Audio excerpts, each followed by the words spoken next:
মোংলা গোসিয়াখালী চ্যানেলের তীরভূমি ও প্লাবন ভূমির 1000 একর সরকারি চর ভরাটি জমি দখল করে মাছ চাষের মহা উৎসবের অভিযোগ পাওয়া গেছে।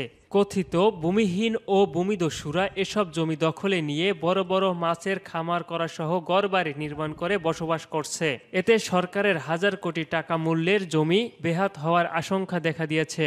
একবার এসে বাধা দিছিল, আগে আমরা বাধা দিছি, পরে চেয়ারম্যান এসেও বাধা দিছে, তারপরে এখন তারা জোর করে গিতেছে। এদের নামে বহুত মামলা আছে, একজনের নামে মামলা আছে এবং এই বাসা হুড়াইছে এর আগে, এইভাবে এখন জোর দখল করে গিতেছে। জোরপূর্বক বাসতলী গোসিয়াখালী চ্যানেলের একটা জায়গা নদীর চর হঠাৎ জায়গায় ওঠায়, এরা এই জায়গাটা দখল করে নদীর স্বাভাবিক প্রবাহ বিনষ্ট করতে চায়।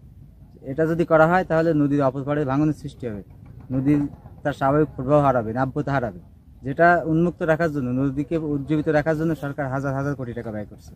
এরা সেটাকে অবৈধভাবে, অবৈধ উপায় ঘের করে মৎস্য চাষ করতে চায়। কিন্তু চ্যানেলের 5 কিলোমিটার একটা অংশ আছে, মুজিবনগর অংশ।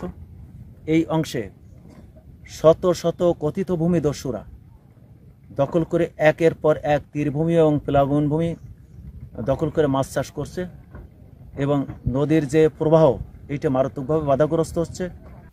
5 কিলোমিটার চ্যানেলের অংশে 60-এর দশক থেকে নদীর গতিপথ পরিবর্তনের কারণে নদী ভাঙ্গন সৃষ্টি হয়।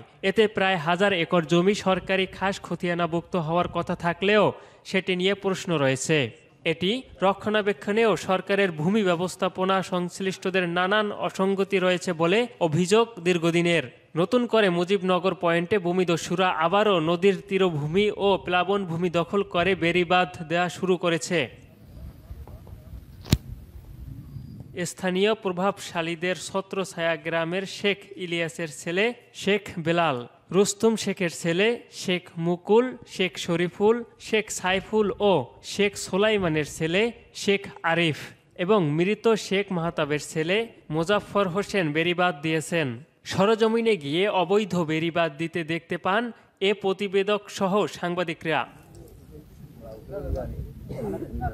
এ বিষয়ে রামপাল উপজেলা নির্বাহী কর্মকর্তা রহিমা সুলতানা বুশরা এর দৃষ্টি আকর্ষণ করা হলে তিনি বলেন, মোংলা গোসিয়াখালী চ্যানেলের নব্যতা রক্ষায় সবকিছু করা হবে।